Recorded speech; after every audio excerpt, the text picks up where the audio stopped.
sits on their shoulder or something. You know? The big That's like. cool, right? Yeah. And we're good. Okay. Recording. Yeah. Mhm. Sweet. All right.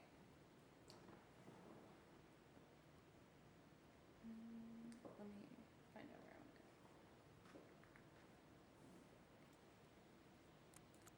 go. What does this story say about the African American community in Appalachia overall?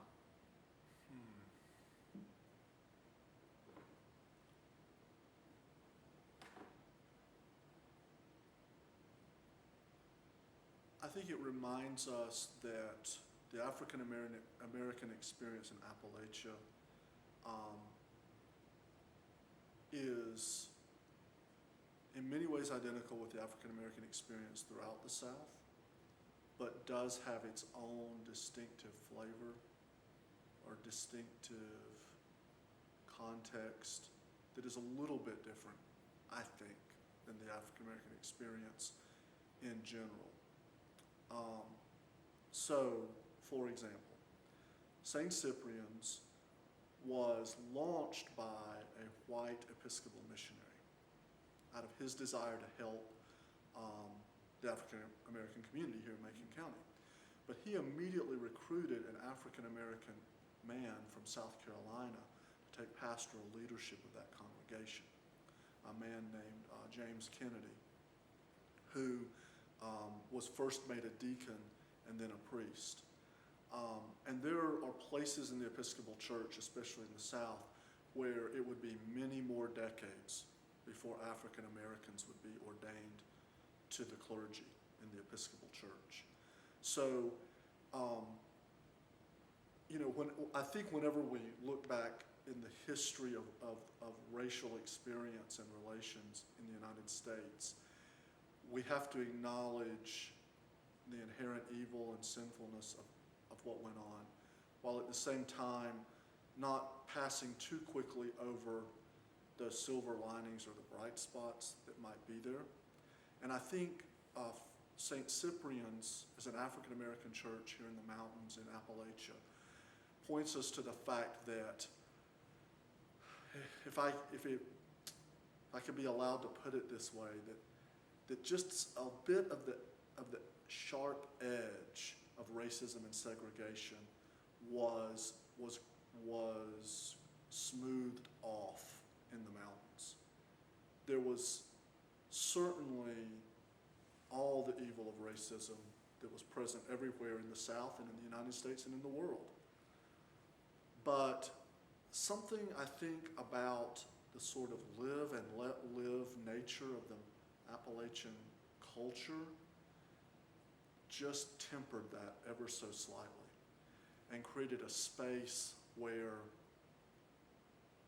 a predominantly white, some socioeconomically privileged entity like the Episcopal Diocese of Western North Carolina could do something like ordain an African American to the priesthood. They had just a little bit of room to maneuver there. Of course, I'm not a sociologist and have not made much of a study of the culture of Appalachia or African American experience here, but it seems to me that the story here of All Saints and of St. Cyprian's hints to us that it was just a little bit different here than it was in, say, the Delta of Mississippi, for example. Could you elaborate? You mentioned in your response to the last question the live and let live culture of Appalachia. Could you elaborate more on that? Yes, and again, I'm just speaking from personal experience, having grown up in Western North Carolina and spent, a fair number of years in ministry here. I think one of the prevalent cultural attitudes in the Southern Mountains is one of, I'll mind my business and you mind your business. I'll take care of me and mine, and you take care of your and yours. And I think I see that playing out even in the politics today in 2018. It seems to me that in places like Minnesota and other places where immigrants came from other parts of Europe, you find more of a culture of let's band together and help one another. In the mountains, it seems to be a culture much more interested in a kind of fierce independence. So you think back to even like works by like Horace Kephart, our Southern Highlanders, written 100 years ago. And he describes, people living in their holler, up in the cove in the mountains, and they don't even actually know the people on the other side of the mountain from them. They're just zeroed in on their family, their immediate relatives, the people in that space. And I just see that as something that's very much built into the culture here. And I think it's a two-edged sword. At times, I think it can be helpful in dampening some of these things like racism. I think there is, of course, this is not to say racism is a huge problem in Appalachia. So I don't want to minimize that. But there is a sense in which the racism of Appalachia is a kind of, I almost want to say like a lazy racism. Kind of like, I don't like those people, but if they leave me alone, I'll leave them alone. Whereas you can kind of see in other parts of America, the South, the world, kind of more active racism. Like, we're going to go out and track people down that we don't like. And that happens here too. So I'm not trying to minimize any of that in what I'm saying.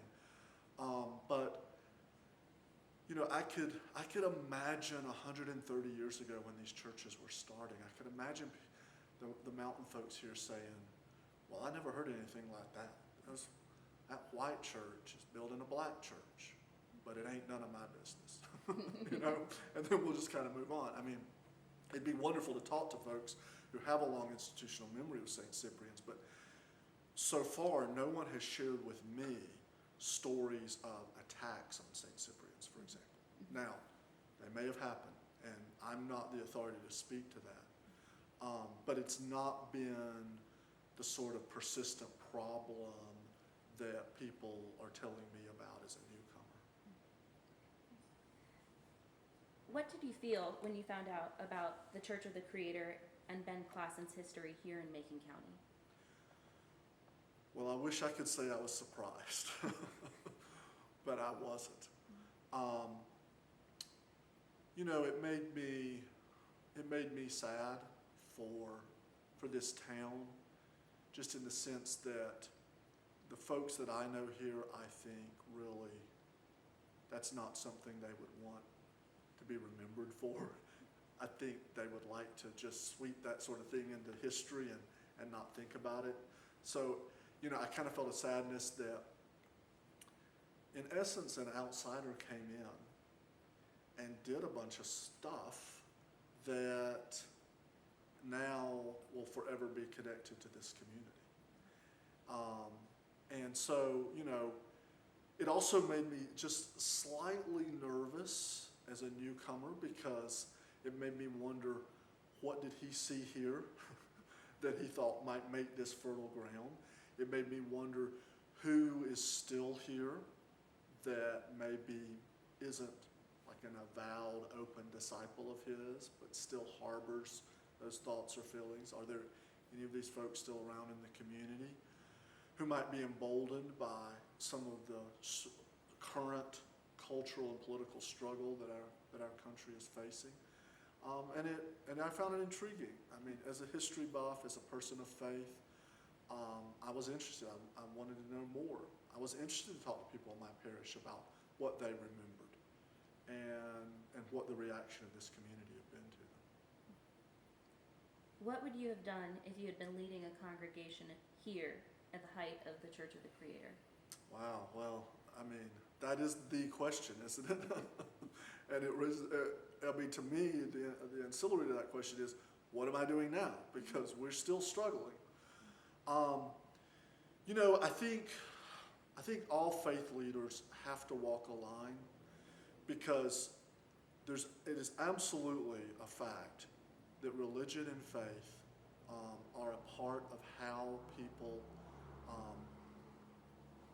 treat others in their community, how they engage in the political processes, how they, are citizens.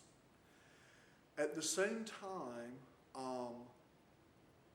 it can be easy for faith leaders to get drawn off into debates and issues and struggles that are not central to what we're called to do. So just to put it in kind of simplistic terms that maybe put some skin on the bones of what I'm trying to say, no matter how much I might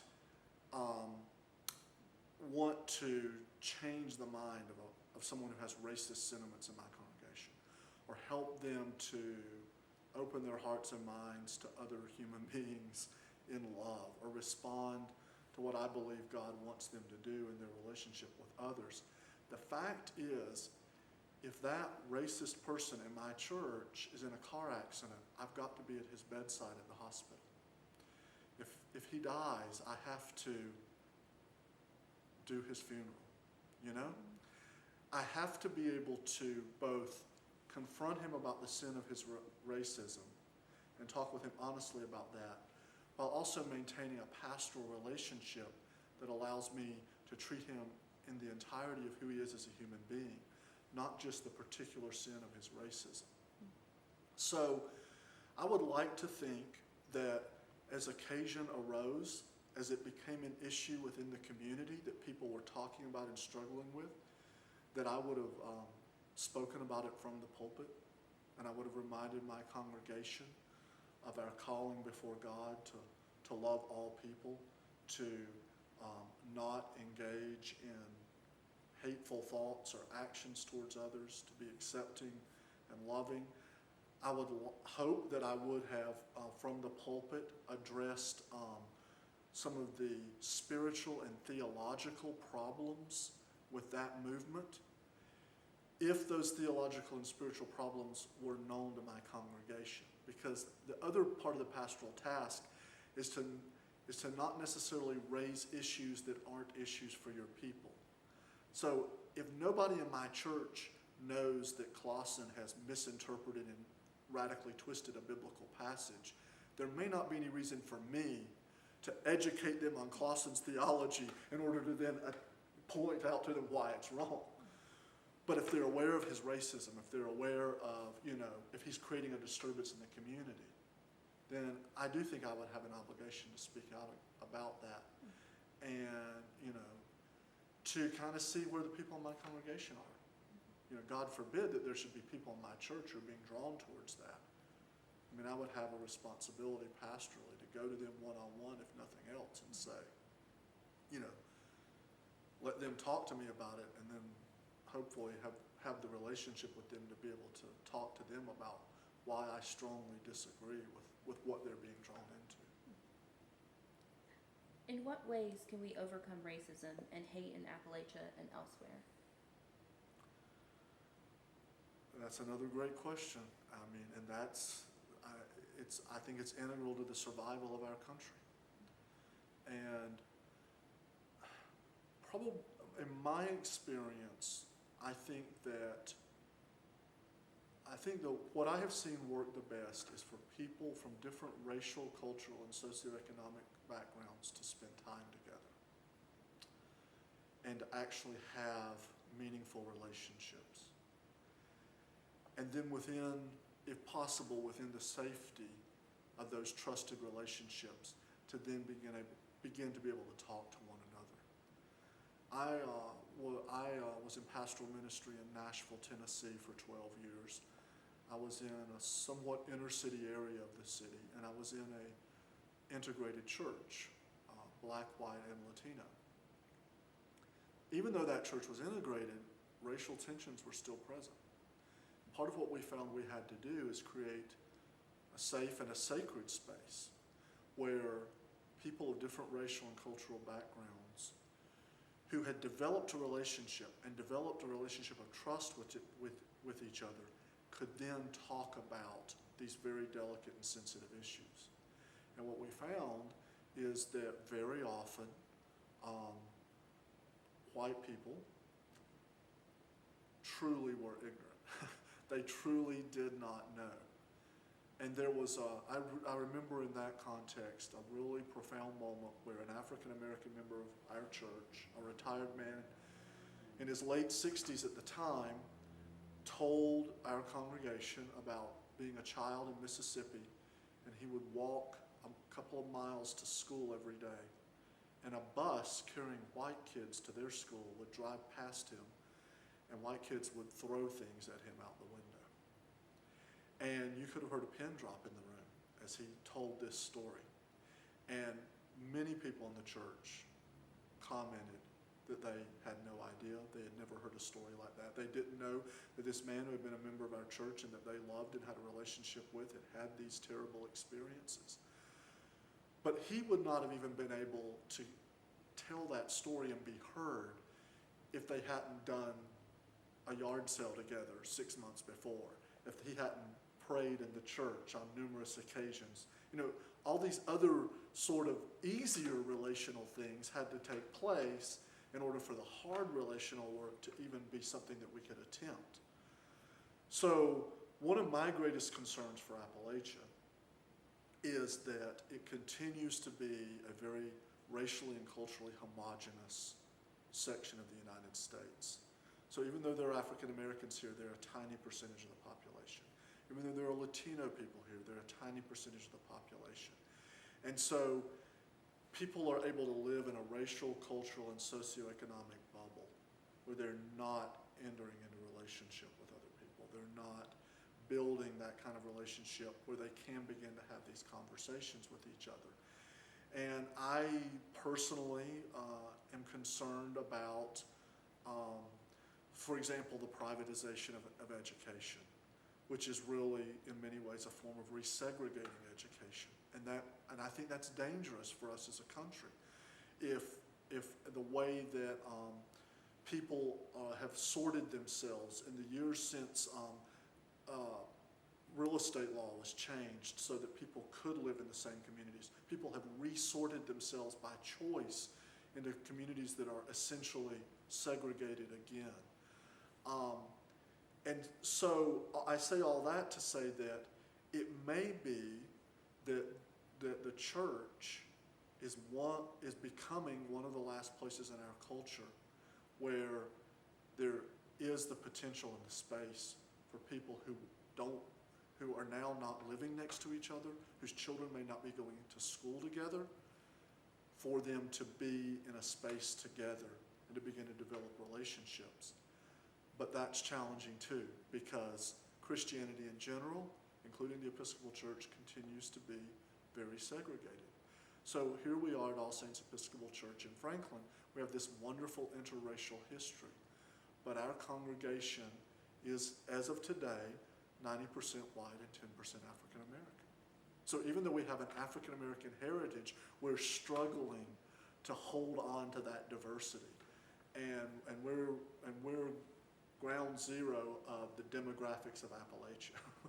Rural, small town, far from everything else. And I'm sure if this is what it looks like here, I'm pretty sure it's what it looks like throughout Appalachia.